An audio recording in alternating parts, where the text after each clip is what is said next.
Well, we're back at it again, and in Season 9 of Go Battle League, we're going to be taking a look at a couple different teams that I use to get to Legend rank, playing exclusively Open Ultra League. The first team we're going to be taking a look at is Talonflame, Giratina with Shadow Claw, as you can see on the screen there, and Umbreon. So the Talonflame and Umbreon are XL. The Giratina, I think, is a 15, 14, 13, something like that. I always opt for a high attack for exactly this reason you see on screen right now, and that is to win CMP against opposing Giratinas. The IV spread I don't think matters much on the Giratina mirror, which is the only thing I really care about with Giratina, because you will end up Shadow Clawing each other down either way, I believe. I could be wrong about that, but assuming that you're on even energy and nobody sneaks in extra Shadow Claws, the mirror match will always end in a simultaneous KO, which you're about to see here. So the purpose of this team was me basically looking at my old team from last season. If you haven't seen that video, you can just go on the YouTube channel and check out the Season 8 video, where I used Talonflame, Obama Snow, and Umbreon. And that team worked very well for me. I was able to hit Legend in a very low amount of matches and a very high win rate in general compared to most other people. And in Season 9, Obama Snow got a nerf, or I guess you can say the move, Weather Ball, got nerfed across the board. Weather, doesn't matter which one it was, water, ice, rock, etc. All the Weather Balls got nerfed. And it just made Obama Snow a little bit less viable. It did switch some matchups. I think Obama Snow no longer comfortably won against Cresselia, as an example, as well as a few other things. But it just wasn't as hard hitting. So I opted to swap it out for a Giratina. And the main reason for that was because I was seeing a lot of like Swamperts and Empoleons and Talonflames in the back. So I opted to try out Giratina to counter that stuff, because obviously Talonflame doesn't want to see Swampert or Empoleon. However, in the first half of Season 9, I think this team was very good and viable. However, I noticed in the second half of Season 9, which is I believe what all of these matches are recorded from. I only got up to like rank 19 in the first half of Season 9, and then I hit rank 20 in the second half of Season 9 for the second half of Go Battle League. But in the second half of Season 9, I noticed that there was a lot more dark types running around. XL Drapions, not XL Mux, but just XL Drapions, Mandabuzzes. And so this is a perfect example. I'm seeing a Muck in the lead, most likely Poison Jab. They swap out immediately into Umbreon, which is not good for my Giratina. Neither of those Pokemon are. So I'm just hoping my Giratina has play against whatever's in the back. So the plan here, whenever they swap out, is to usually always throw a Brave Bird, unless I'm like stuck against an Empoleon, then I would swap out right away. But this is usually a free Brave Bird, right? You can clear your debuff by swapping out, and then I just go into the mirror match, which I should easily, comfortably win.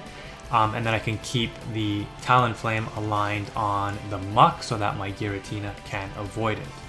But Dark types were all over the place, and so Shadow Claw Giratina really had limited viability in the second half of Season 9, I found. You weren't running into as many Swamperts in the back. Still a lot of Talonflames in the back, but not a lot of Swamperts, not many Empoleons. One team that I did notice was very common in the upper ranks, like in the 29 to 3100 range, was this Giratina in the lead with Dragon Breath, a Charmer like a Clefable or a Togekiss as a swap, or Sylveon, and then an Empoleon in the back. So a very odd team. And then, sorry, that wasn't the most common one. The most common one was Giratina with Dragon Breath, a Alolan Muck Poison Jab switch in, which is a Charmer counter, and then an Empoleon in the back, which is again another Charm counter. That was a very common team as well, that I ran into a lot. That was a really annoying team. So you're going to see me change teams a couple of times, but in this match here, you're going to see we're in control, and I'm pretty comfortable at this point, thinking, okay, he probably has a Swampert counter in the back, right? Umbreon is a soft Swampert counter, so he needs a hard Swampert counter in the back.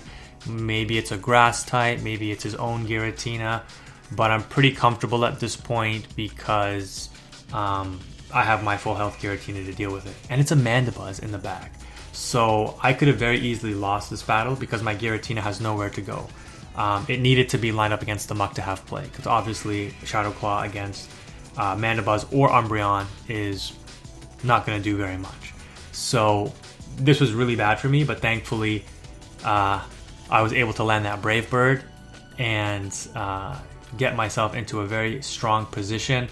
And this is how crazy it is. I have to shield this aerial ace because I have to try to take out this Mandibuzz, because I won't be able to Shadow Claw it down before it gets off like 2 foul plays. So it's pretty rough. But now I just know that he has like a Muck with like no health left. So he doesn't have 2 Dark Pulses. If he did, he probably would have won. Because you can see that Dark Pulse does about 50%. So I just need to get the 1 Dragon Claw and take this match. But this is what I mean. So you see a lot of these like double dark, triple dark teams in the upper ranks. Dark was very, very popular in Ultra League this season, Open Ultra League. A lot of XLs running around. So Giratina just wasn't cutting it. So I think this was like a set or two after that last match. And I opted to go back to the Obama Snow to just see how it goes. And I don't even know why I included this match, because I'm pretty sure I straight up hard counter this guy. But this is how it goes sometimes, right? I mean, I get hard countered a lot in my sets. And again, that's just how Go Battle League goes. But the Obama Snow team still had some play. But like I mentioned, because of all of the poison and the dark types running around, the Obama Snow had really limited viability. Swampert was very popular in Season 8. It's still popular in Season 9, but not nearly as popular. Which is really odd because, you know, there's a lot of like Nidoqueen Double Dark teams running around as well. And Obama Snow has very limited play against that. Because the Nidoqueen Double Dark team runs Scrafty, XL Scrafty, and either Mandibuzz or Umbreon. And so Nidoqueen, Scrafty, Umbreon, they all beat Obama Snow. Mandibuzz, you have some play with the Obama Snow, but I think the aerial aces still hurt you quite a bit. So again, the Obama Snow has no play against that whole team. You're really going to struggle. So the Obama Snow just wasn't a viable option based on the meta, the way that it progressed, as well as, like I said, the introduction or the widespread use of Drapion, those poison jabs, sludge bombs, crunches. It really counters the back line of this team as well. And it does well against Talonflame. And it was always weird. Whenever I would face Drapion with this Talonflame in the lead team, the Drapion would always run Aqua Tail. But then when I would face it without Talonflame in my team, it would always run Sludge Bomb Crunch. I don't know. It's really weird how Go Battle League lines things up that way. But it is what it is. So yeah, we hard counter that guy in the back. He, Giratina swapping, our Umbreon met with that. And then he had a Swampert in the back, and our Obama Snow met that. And so this is kind of what this team was built on, right? In Season 8, there was a lot of Giratina and Swampert cores in the back. And this is what this team really dealt with really well, right? If there was a Swampert in the back, both of the back Pokemon dealt with that. If there was a Giratina in the back, both of the back Pokemon dealt with that very, very comfortably. So we're able to hit rank 20 with a 130 and 165 win rate. And I believe this is the new team that we used for our rank 20 set. So I had a Gyarados built. I had enough to make an XL Registeel. And Trevenant was rampant in the Halloween event. And I made sure I farmed up a lot using a lot of Pinap Berries to get as much candy for Trevenant as possible, because I thought it was going to be really good. And it definitely has its use, but like I mentioned, because of all of the dark types running around, it really did limit Trevenant's ability to kind of run rampant in the meta. Because if you line it up against a Muck, an Umbreon, a Scrafty, it has some play against Scrafty, but it's not as favorable as you might think. A Drapion, a Mandibuzz, they were all just way too common. So I didn't use this team for very long. Even though I think I did 2 sets with this team and I went 4-1 in both sets. So it definitely had some good results, but I just found myself struggling a lot. And I don't know if I included it in this set or if I even recorded this one match, but I remember I got like triple hard countered and I still somehow won. I met with like a Galvantula in the lead, and then like a Skarmory XL. This is an Open Ultra League, so Galvantula XL in the lead, a Skarmory for like my Trevenant, and like a Talonflame for my what do you call it, Registeel. And I hope I recorded it and it's in this set of videos. If not, I'll have to maybe go back and check. Maybe I'll upload that as a separate clip. But yeah, I don't know how I won that match. Hopefully it's in here and I can commentate over it.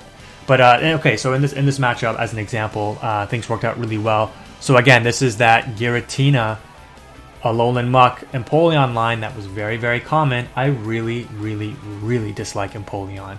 I think it's a very cheap option, so I'm very happy to annihilate this thing at any opportunity. I don't know why. Empoleon just seems like it shouldn't work, but it does for some reason. I don't know. It's really weird. It's kind of like Swampert. I really dislike Swampert. I don't use Swampert. I know it's very good just because Hydro Cannon. I guess it's the same reason for Empoleon. Hydro Cannon is just too good of a move. But who am I to complain? I mean, I'm using cheap Pokemon too, right?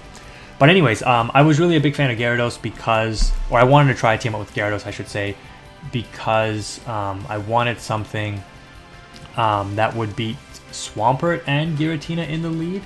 And while Gyarados doesn't necessarily beat Swampert, Giratina, because they can just double shield, it gets it low enough that you can kind of clean up with Registeel if they do use their shield, so it was good in that regard. Alright, so I met with a Talonflame, and of course my opponent makes the perfect swap, so that is great. And they have a Skarmory, so this is totally fine. So this is not the match I was talking about. I don't know why people are running XL Skarmory in Open Ultra. This is like the second one I encountered. But this is totally fine. Yeah, this is a nice hard counter so far for us. Gyarados deals very well with Talonflame. They do have a Brave Bird stored though. They did 3 Incinerates and swapped out. But they swap into a a Skarmory, so we have a Registeel to hard counter that. They go for Brave Bird, which means we can just farm down with Lock-On. I don't even know if Lock-On does more damage after the triple defense debuff, but I assume it does. We're going to get to another Brave Bird here, and this is actually really good because it's going to leave minimal farm for that Talonflame. Either they're going to have to throw right away to prevent getting hit by a Focus Blast, or they're only going to get 1 farm. So they opt to throw right away to prevent getting hit from the Focus Blast, and that's fine. They're going to need 2 Incinerates to get to the next Flame Charge, or 3 Incinerates to get to the Brave Bird, which would KO my Gyarados if I let it go through. So they swap instantly into a Stunfisk, and this is totally fine because they pretty much have to throw Rock Slides. But for some reason they go for Earthquake here. It does a little bit more damage, but it's not as energy efficient, I don't believe. And so we just go straight Seed Bomb in this scenario. We have 2 shields. Their switch clocks aren't really misaligned that much, so I should be able to easily take this set. Not necessarily a hard counter to Stunfisk, but Trevenant does the job well enough because it's resisting the Mud Shots. It can take, I think, 2 Rock Slides, or in this case I took an Earthquake and a Rock Slide, but the Mud Shots should not KO. And I believe Trevenant wins CMP, so it takes 5 Shadow Claws to get to Seed Bomb, it takes 5 Mud Shots to get to Rock Slides, and so, because you win CMP, you should outpace the Stunfisk and take that matchup comfortably in the even shield scenarios, and which obviously we were at even shields. So my opponent is opting to burn their shields now. They're throwing out those Incinerates. I probably should have just farmed down, but I was like, let me just burn this last shield. They let it go through, and yeah, they knew it was over. So alright, so the next matchup in our rank 20 set, we're met with a Granbull. Okay, so this is what this team is built to counter, right? Charm in the lead, we need to get out of there. Hard countered in the lead, hard countered in the swap. But if you can land the Shadow Ball, I think you can actually win this matchup against the Talonflame if you shield. So they opt to shield the Talonflame, and this is why this matchup isn't the worst, because you can usually at least get a shield or win swap, depending on if they want to shield the Shadow Ball from the Trevenant. So they're buffed once, they have no energy, they need 2 Incinerates to get to the next Flame Charge. If they farm up to 3, it means they might be throwing a Brave Bird. So we throw our Aqua Tail on their 3rd Incinerate, hoping that it KOs, and it does, so they don't get off the move. Unfortunately though, despite me waiting out the timer, I'm still switch locked, but I opt to swap into my Registeel, hoping that they don't have a Swampert in the back. And they're staying in, throwing the close combat, which leads me to believe that they don't have a hard counter, or they use their hard counter to the Registeel, which was the Talonflame, and sure enough, the team functioned the way that it was supposed to. So Trevenant drew out the Talonflame, because like I mentioned, I wasn't seeing too many Swamperts in the back, but Talonflame in the back was still something that was kind of regular. So, drawing out the Talonflame with the Trevenant, and then mopping it up with the Gyarados, and then letting Registeel sweep in the back. We make a quick swap here because we don't care about the Gyarados at this point anymore. The opponent lets the attack go through, and we catch on, or we are able to swap in on the CMP tie, and that's great. So they only get 1 charm's worth of energy, and at this point we can shield 1 close combat and just double flash cannon because they're switch locked. With the Grand Bull, they're not going to be able to catch on their Cresselia, and they realize what's up, and we're able to take that negative lead and hard counter swap match. So we're 3-0 going into the next matchup here. I think this is the one that I mess up, so we'll take a look here. And you know, this is a good matchup. Even the Blizzard, even if it had Blizzard, it doesn't KO. But I'm going for Crunch here. The opponent is likely going to just let this go through. They do. And I should just let these moves go through, even if it's a Blizzard like I mentioned, because the Mud Shots do virtually no damage. Unfortunately, I shield. And because they're staying in, I kind of overthink it, and I'm like, okay, they're obviously double weak to Gyarados, so let me double shield. They bring in a Greedent, which is okay, but because I'm 2 shields down, I put myself in a really bad position, and I really should not have thrown that Crunch. There's no reason to throw the Crunch. I was kind of just like thrown off, trying to like think, what do I do? But this is a good matchup for me, right? Registeel into Greedent. But because I was delayed on the swap, and because I wasted my energy on the Gyarados, and because I'm 2 shields down, I basically threw this match. So everybody makes mistakes. Just because this is a new team, you know, you're still learning. You don't know every matchup off by heart. Was expecting the opponent to shield there. They don't. But this is fine because I can farm down now. But again, because I'm 2 shields down, I'm in a really, really rough spot. Again, hoping that they were double weak to Gyarados. Maybe there's a Swampert in the back. I opt to try to swap to farm down a little bit quicker because, like I mentioned, I'm anticipating they're double weak to Gyarados. So I make the swap hoping that if I take out the Greedent, maybe, you know, like I said, there's a Swampert in the back with the Politoed. It doesn't really make too much sense, but nobody really leads grass these days. So it might be the case. And they are double weak to Swampert in the back. Unfortunately, I'm also double weak to their back Pokemon, which is Talonflame. So if I would have saved the shield, I actually would have been totally fine here. But because I'm an idiot and double shielded the Gyarados on Weather Balls, because I didn't want to risk taking a Blizzard, now I have to try to get to a Shadow Ball on my Trevenant. So like I said, if I would have saved the shield for the Trevenant, I would have been totally fine. So they're going to get to an a Flame Charge after 2 more Incinerates. I'm able to catch it. They smartly undercharge, and oh man, I remember this. So I actually still had a chance to win this match, but because they snuck in that Incinerate, I actually lose this. So they get to 3. They get to 3 Incinerates there, which means they're on another Flame Charge or a Brave Bird. I have the Seed Bomb loaded. If they weren't able to sneak in that Incinerate, I would have done enough lock-on damage to KO the 1 HP Swampert, or 1 HP Talonflame, and probably take it out. So because they snuck in that Incinerate, they were able to win that match because Trevenant wins CMP against Talonflame. So a little unfortunate there, but it is what it is, and we lose that match. So even though we messed up really bad, we were still able to make it very close. So you know, it is what it is. All right, this I think this is the 5th matchup of the set. So Gyarados into Giratina, fairly decent. Again, don't know why I'm throwing this Crunch. There's no real reason to. I should have just swapped immediately into the Registeel. I'm not sure actually if a Focus Blast KOs, so maybe throwing the Crunch was a good idea, but if the Focus Blast would KO, there's no reason to throw the Crunch. But maybe I needed to do a little bit of chip damage to make sure that the Focus Blast did KO. But I think this works out anyway. So I'm going to shield the second superpower because they shielded once as well. I know they have back-to-back, that's why I was like, let me just shield this one because it'll do more damage than the third one, obviously. And at this point, there's no real reason for the opponent to shield, so I'm expecting them to let this go through, which is why I go for the Focus Blast and not the Flash Cannon. Even though Flash Cannon would probably KO now, since they are triple debuffed, but I just go for the Focus Blast to be safe. So they're trying to farm up, so they undercharge their move for some reason, I believe. I don't think that, I think it does more damage than that. I could be wrong though. but I'm able to land another flash cannon. And at this point, I'm fairly comfortable because I know I have Trevenant, which can deal enough fast move damage to Giratina to take it out. So I'm fine with letting the Gyarados go down because I'm anticipating that Trevenant can take out whatever's in the back.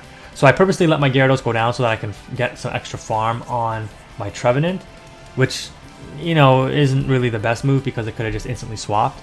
But they have a Charmer in the back, and so this is totally fine because I believe I can just spam Seed Bombs, and with the Shadow Claws, it's enough damage to take out the XL Clefable. So this is why this team somewhat worked. The thing that really core breaks this team is Obstagoon though, because Gyarados can lose to it, especially if Obstagoon gets the boost. Like, Obstagoon will wipe your whole team. It's really, really sad. Yeah, it's really bad. Gyarados can get the Obstagoon kind of low. If the opponent doesn't shield their Obstagoon, then you will likely beat them. But if they shield the Obstagoon in the lead with the Gyarados, you will likely lose. So there is that to consider. So yeah, 4-1 on this set, and I think I'm just going to skip directly to my Legend set now. So yeah, I didn't include that matchup with... I think I may have deleted the clip actually, because I didn't see it when I reviewed my clips. But this is the team. This is the team. I defaulted to the dark side, literally, using Nidoqueen Double Dark, which seems like it would not be a very good team because it actually struggles very hard against Giratina Dragon Breath in the lead. And speaking of which, you're going to see that right now. So like I mentioned earlier, you're going to see a lot of Giratina, Alolan Muck, and Empoleon in the back. And so as soon as I saw this Dragon Breath Giratina in the lead, I was like, I'm assuming that that's what the team is. So basically, at this point, I'm like banking on the fact that my backline beats his backline. I'm going to stay in this matchup, hoping that they don't have a Charmer in the back. But like I said, there was another variation of this team where there was like a Togekiss or a Clefable in the back, but it was much more common to see the Alolan Muck variant. So I'm like, I know this is a bad matchup. I'm going to go for the Earth Power first. And because I have a good ranked Nidoqueen, I'm just going to get off whatever Poison Jab damage I can. Able to get to this last Poison Jab, which is really good, and get this Giratina very low, despite this being a negative matchup. We simultaneously swap. I think I did this to maybe use my Nidoqueen as a safe swap later, because the Giratina is low enough that I can take it out with the Mandibuzz anyways. And I wanted to draw out one of the two Pokemon in the back. And so they opt to simultaneously swap, they go into their Muck. So this is the worst matchup for me because I'm doing resisted Snarl damage, they're doing neutral Poison Jab damage and getting debuffs off on me. But again, my win condition is the Scrafty. The Scrafty is set to just annihilate the Empoleon. So that is the goal. I know I'm gonna probably get debuffed by the Muck, and so this is why I have that Nidoqueen save to clear my debuff. And so you're gonna actually see this play out kind of according to plan, despite some of the random factors. So they go for another charge move here, and I'm going to basically aim to farm down with the Scrafty. Like I said, anticipating that I'm gonna get hit with another Acid Spray, but this is totally fine. Okay, they're going to swap into the Giratina. I'm going to swap into my Scrafty. And I'm going to start ramping up my attack. So they know they have to shield this because they need to get as much damage off as possible, because that Empoleon is going to get absolutely destroyed by this Scrafty. So unfortunately, they're able to get to a second Dragon Claw, and I'm like, I have to shield it because the waterfalls will take me out otherwise. And so I have to really be perfect. So I don't risk them getting in a free move. I throw one counter for their one waterfall, and I'm going for these power-up punches. Okay, they're at 3 waterfalls. I know that I can do 3 counters for every 2 waterfalls. They don't shield this one either because they know that I'm close to another one, but they're not able to get to the 5 waterfalls in time, and I'm able to counter down the Empoleon and take that match. So very positive, no, sorry, not a very negative matchup for me, but just understanding and predicting the team composition was able to win me that match. It was for some reason it was taking me like another minute or two to get matches So I was like leaving the queue and coming back in because I didn't want to get paired down too much. I went 5-0 in the set before this, and I was at like 29 something, and then I think I was at 29.77 during this set here. So I didn't want to get paired with like a low 2900 and lose a lot of points potentially. So I was doing that trick where if you don't get matched up within the first like 10-15 seconds, you try to back out. So anyways, in this next matchup, it looks like we're met with a mirror lead in the Nidoqueen. So most likely when you see Nidoqueen in the lead, the opponent is running a mirror team. I tried to swap to catch the Earth Power. It didn't work out. So the opponent is running a variation of the Double Dark. They're running an Alolan Muck in the back, which doesn't really make sense because what do you do against a Swampert lead? I guess you just lose. Nidoqueen has almost no play against Swampert, and Alolan Muck loses to Swampert as well. So this is a tough position. I think what happened, I got like baited in this match, and then the opponent didn't call my bait the first time. So it's not really the greatest, but because our switch clocks are misaligned, I'm going to go back into my Nidoqueen because this is a good matchup for Nidoqueen here. I'm double resisting. I believe it's double, not triple. Double resisting their poison moves. So this is most likely a Dark Pulse, which is totally fine because it's not going to KO. And the opponent has to land an Earth Power on my Nidoqueen in order to KO it. Their poison jabs won't do much. So I get their second shield there. And at this point, I think I'm fine with letting my Nidoqueen go down. Oh, I do shield, okay. Am I thinking that I can outpace them? Oh, I thought I could outpace them, but I didn't. That sucks. So because they left with a lot of energy. This is technically okay though, because my Mandibuzz can come in and farm down, and I just have to hope my Scrafty can clean up whatever's in the back. But again, if they're running Nidoqueen Double Dark, there's a good chance that they're also running a Scrafty in the back. So Alolan Muck and Scrafty. So I'm trying to swap immediately because I'm anticipating them bringing in a Scrafty and trying to farm energy. And sure enough, it is a Scrafty. So basically what I have to do here is hope that I can win this match. And maybe get some damage on the Alolan Muck. I think they snuck in a counter though, so that's not great. And I don't sneak in mine. So they're technically, I think, one ahead on energy now, which is terrible. But it looks... So they snuck in another counter there, but I'm getting my power-up punches through, which is okay. And I think we're going to simultaneous KO. So those extra counters didn't really account for much because no one's going to get to another power-up punch. Yeah, we're going to simultaneous KO. So it's basically the Muck versus the the Mandibuzz at this point, and the timer's running down.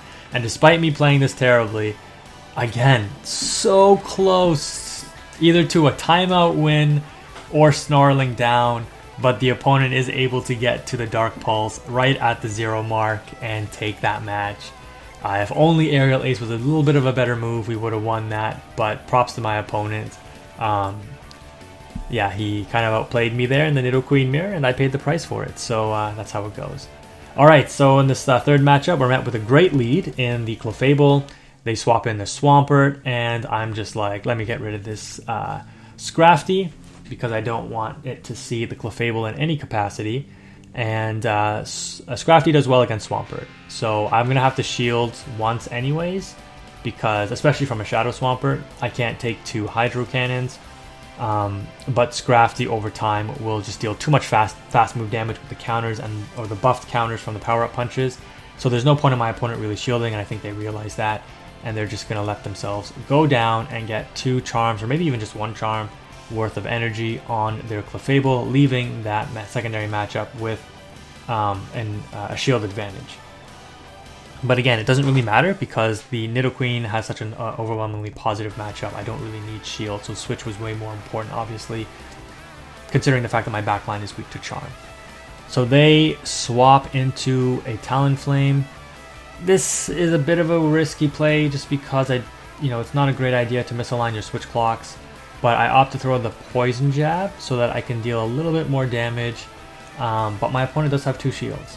So this can go one of 2 ways, right? Either they win this matchup and I bring in my Nidoqueen and try to farm down, but they'll likely just switch out into their Clefable anyways, or they swap early to try to snipe down my Mandibuzz.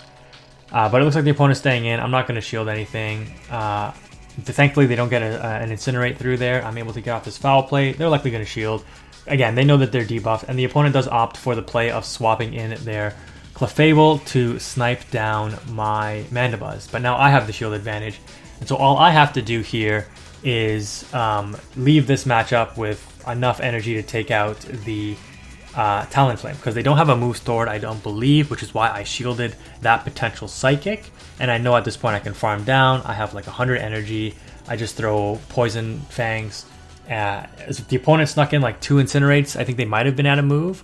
But they're only able to sneak in 1 Incinerate there, so I think they still need another one to get to a move at the very least, if not 2 Incinerates.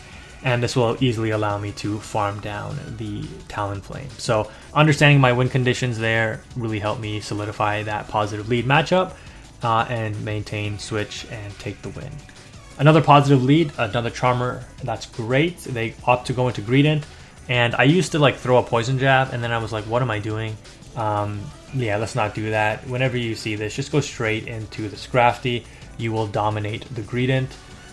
So if they have a Sylveon in the lead, right, they have to worry about Nidoqueen and, well, poison types. So Drapion, Nidoqueens, and Steel. And so this Greedent doesn't really make too much sense. I guess you don't really see Registeels in the lead, but they would definitely lose to a Registeel lead. But this is fine. So I'm trying to anticipate what they might have in the back. I undercharge this Power Up Punch because I actually want to get my Scrafty low enough that they don't get too much farm, because I don't want to have to shield a Psyshock if I can avoid it. So we take out the Greedent. They get 1 Charm. That's totally fine that I don't get off that Power Up Punch. I'm going to be able to keep alignment, keep my Nidoqueen on this Sylveon, and we have a hard counter in the back. So this is great for us. A Dragon Breath Giratina, you know, it deals some decent damage to the Mandibuzz, but overall, the Mandibuzz will do enough to get the Giratina low. Now, the one thing that you will struggle here with is because there's like still a second or two of a delay on the swap, the opponent is likely going to try to snipe again with the Sylveon on the Mandibuzz. So they opt to save a shield, and I'm not shielding anything, I don't think. Oh, okay, every time I say something, I do the opposite. Yeah, so as anticipated, they tried to snipe, but I have like basically back-to-back foul plays loaded, and I still have a shield. So I think I have to save the shield for the Mandibuzz because I can't risk getting hit with a Dragon Claw. So I know a Psyshock won't KO. I think it does 50%, and the Charms basically do nothing. So I'm just going to be able to farm this thing down completely. I think that the Giratina has a move loaded. They can't afford to shield. They know I have a lot of energy on the Mandibuzz, so I'm just going to go straight for the Earth Power. It gets them very low, and even better, it's a CMP tie. Doesn't really matter though. The Dragon Breath charges energy slower than Shadow Claw, so they weren't going to be able to build the back-to-back Shadow Claws anyways, and we have back-to-back foul plays loaded pretty much. So this was a fairly comfortable match, despite it looking closer than it needed to be. Their win condition is basically me being slow on the swap. That's their win condition, or me making a misplay, like I said, by throwing a Poison Fang into like the Greedent before I swapped into the Scrafty. So learning from previous matchups, you know, just keep your alignment in those positive matchup scenarios, because if they're able to snipe down and swap in and snipe down, that is how you can potentially lose those matches. So I'm 3-1, and I'm like, one more match to hit Legend. Can I do it? Met with something that actually wipes my whole team in the Articuno. But because they let that first Poison Jab go through, I'm going to shield this Icy Wind because I think it does 50%. And then I'm going to clear my debuff and go into Scrafty, and the opponent stays in. And so they're debuffed, so my counters are doing a little bit of extra damage. Neutral damage, right, because of the Ice typing and flying. Flying resists, Ice is weak to the Fighting type move. But my opponent is opting to try to get off an Icy Wind before they swap out, and this is totally fine because I'm just going to rebuff my attack. So I'm back at neutral, and they swap into an Alolan Muck. So they don't have a direct answer to Scrafty, but because I'm already at half health, they're likely going to win this matchup. But again, our switch clocks are really grossly misaligned, and I believe the Articuno is energy dry and also very low. So the Articuno is not going to be able to do much. And I'm probably going to swap back into Nidoqueen, yeah, because like I mentioned, I have such a great matchup against Muck with this thing. I'm going to go for Poison Jabs. The opponent, I thought they might want to shield, but really doesn't make sense for them to shield. They're probably going to go for a Dark Pulse here. Going to let this go through because again, it doesn't KO, and these Poison Jabs from the Muck don't really do that much. I'm just going to opt though to get rid of the Muck anyways. They don't shield. They might switch out. Yes, they do, but I'm going to be able to farm down this Articuno. Not sure what the opponent was trying to do there. They must have known their Articuno was low and didn't have energy, so there was no real point in doing that. They bring in a Giratina right away, and I'm like, thank you, because my Mandibuzz will easily mop up the Alolan Muck they have in the back, or the and the Giratina. So this is pretty much an easy W for me, especially that it's a Shadow Claw Giratina, not a Dragon Breath one. Makes it a lot more manageable for the Mandibuzz. Opponent doesn't even bother to shield, realizing that the match is over, and we take the win. And so that was the Legend run in Season 9. A little bit more difficult than Season 8, like I said, because I was trying out a few different teams. It took a little while to learn them, and I was taking some losses. But we do still hit a 72% win percentage, which isn't bad. 32-01 ending the season on it. And yeah, that is my Legend run and the teams that I use. So hopefully you guys enjoyed the video. Thank you again for watching. Quantum is out.